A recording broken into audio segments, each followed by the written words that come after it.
Abraham Lincoln, one of the greatest human beings who ever lived. He saved the Union. He abolished slavery, and he was incredibly smart and wise and said things like this all the time, huh? Those who deny freedom to others deserve it not for themselves. It's amazing, amazing. Now, we're supposed to honor him and George Washington on Monday, President's Day. Have you heard about President's Day?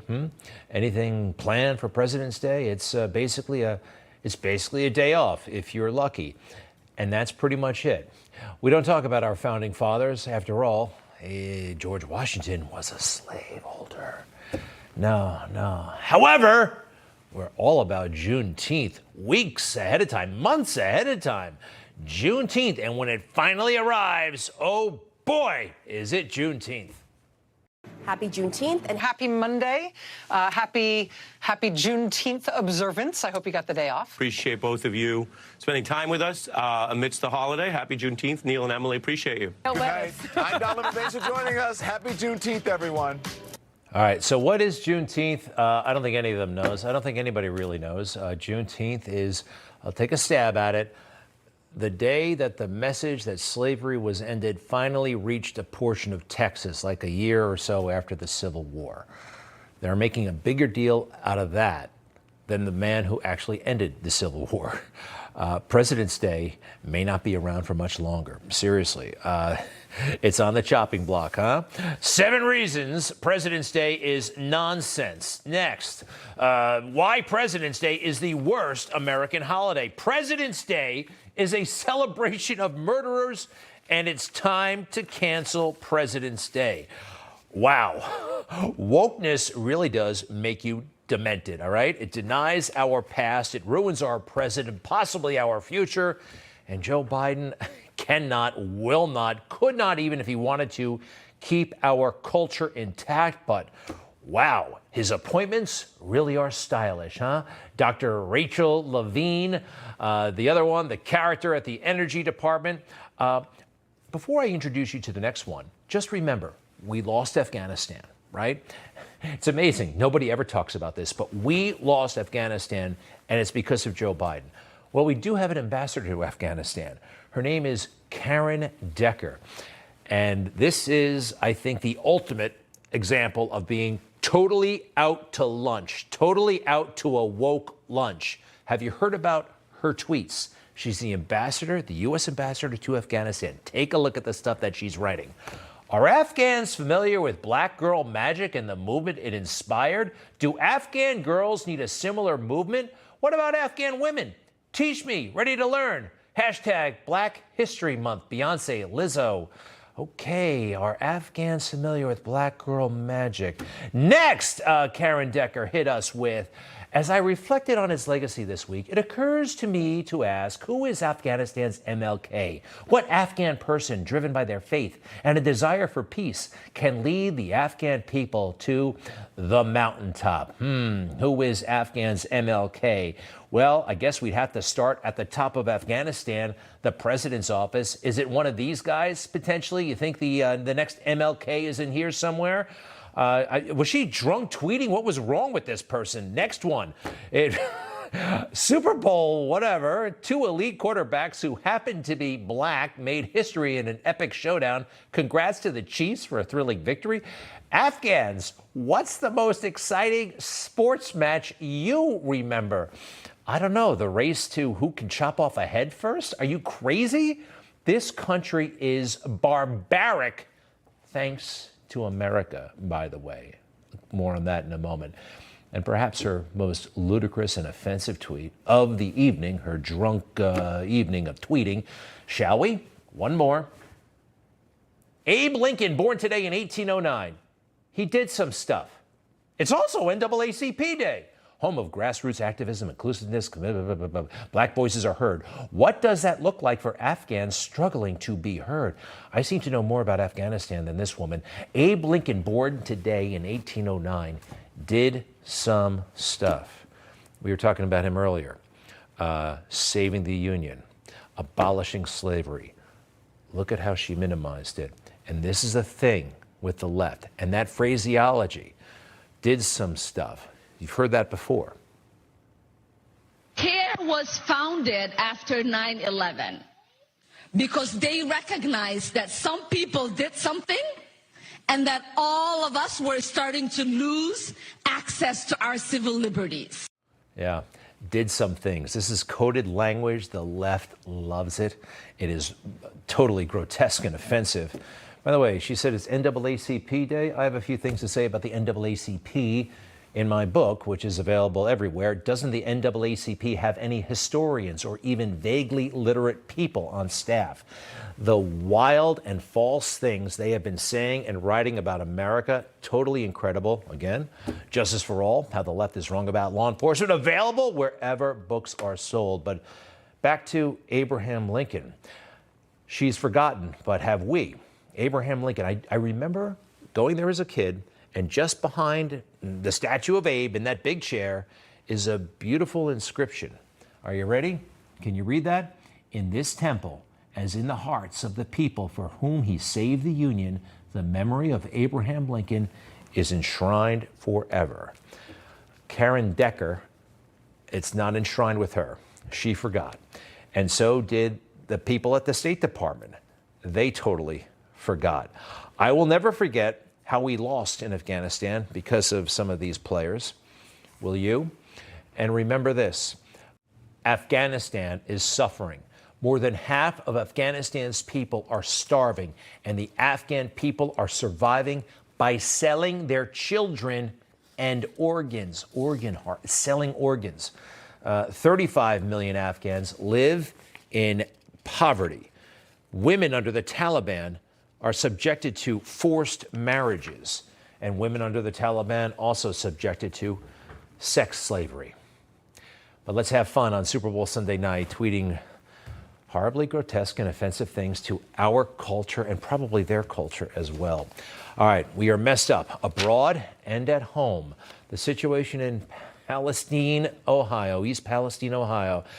The bureaucracy. East Palestine, Ohio is getting accustomed to the American bureaucracy at the federal level, and it's an ugly thing. FEMA, the Federal Emergency Management Agency, right? What East Palestine needs is much more expansive than what FEMA can provide. FEMA is on the front lines when there is a hurricane or tornado. The situation is different. FEMA, the Federal Emergency Management, it doesn't say anything about natural emergency. And I've seen them, by the way. I saw them on 9/11, 2001. FEMA was there. They made a big deal out of it. Plane crashes, I've seen FEMA there. How bureaucratic, huh? Not our job. Go see another office. Mike DeWine is the governor of Ohio. He's a Republican, and he is aware of the situation with FEMA.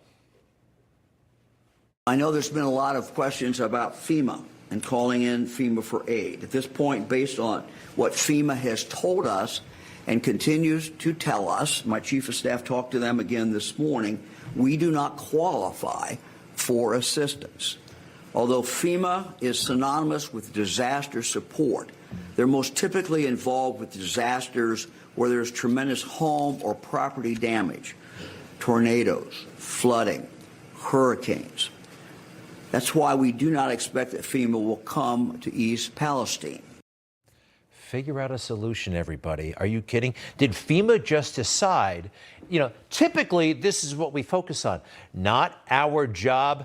They may be able to figure something out on this. I mean, it's ludicrous, all right? FEMA, just come on, give these people a break in East Palestine.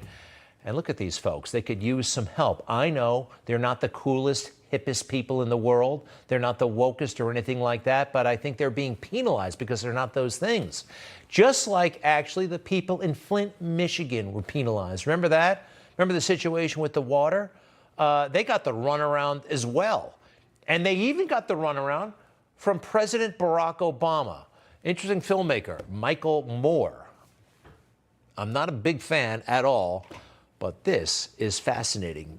Obama shows up and the water is bad. Everybody knows it. He's supposed to fix it. Watch what happens.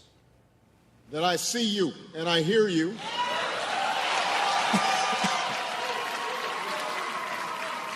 We invest. Can I get some water? Come on up here. I want a glass of water.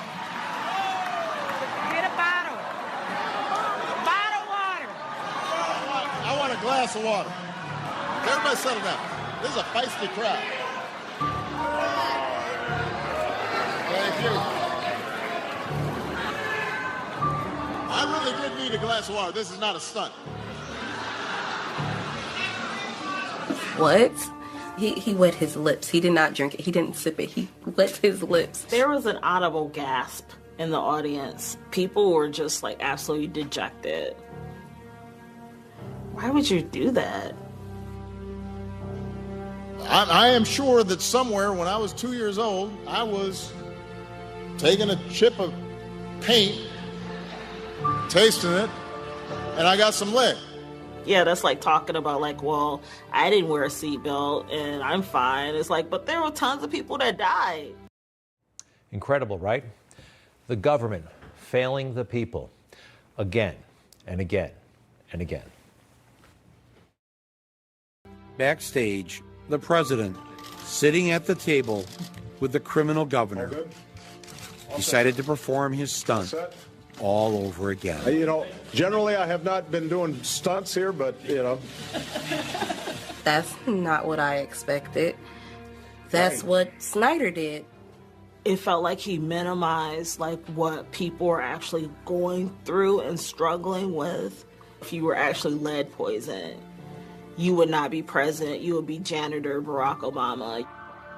We were holding on to hope that he would declare a disaster area. A disaster would give us FEMA. It would give us pipe replacement, get engineers in here. Then we could get Medicare for all the residents of Flint. As soon as he took a drink of the water and said everything's fine, that was that. And look at it, years later, it's still poison. When he came here, he was my president, but when he left, he was not my president. Incredible, right? Did you know about that? Something interesting. There he is getting on Air Force One, but there's a moment there, you saw it, the motorcade, right? There they go, big old motorcade, right? Who gets to travel like that? A president of the United States going to his own jet. This right there, that's why they get into politics. The power, the perks, the status, the prestige. Our guy, my guy, he didn't get into it for the cars, for the planes. He had all that stuff. And guess what? He's going to East Palestine. Joe Biden won't. He's going, we believe, next Wednesday. Speaking of Joe Biden, what we're seeing is total incompetence, obviously, especially with these balloons. One other thing from yesterday. Did you notice this part? The intelligence community's current assessment is that these three objects were most likely balloons tied to private companies, recreation, or research institutions studying weather or conducting other scientific research. All right. What are those categories again? What are these balloons? Private companies, recreation. So that balloon club, you heard about the balloon club? It's the balloon club's balloon.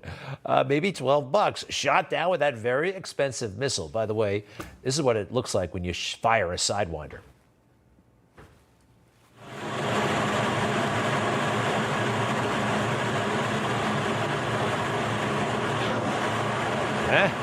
Kind of cool, right? So this is what I actually said about what was happening last week. Take a look. This tells you what's happening right now with the balloon Joe Biden stuff, okay? That's the Air Force. That's Joe Biden flying objects, okay? They set it up so he could look tough after that fiasco. They may deny it. There's no denying it. Letting that balloon go all the way across the country. So now he's trigger happy to compensate for that. It's a joke, and we're in trouble. I'll be right back.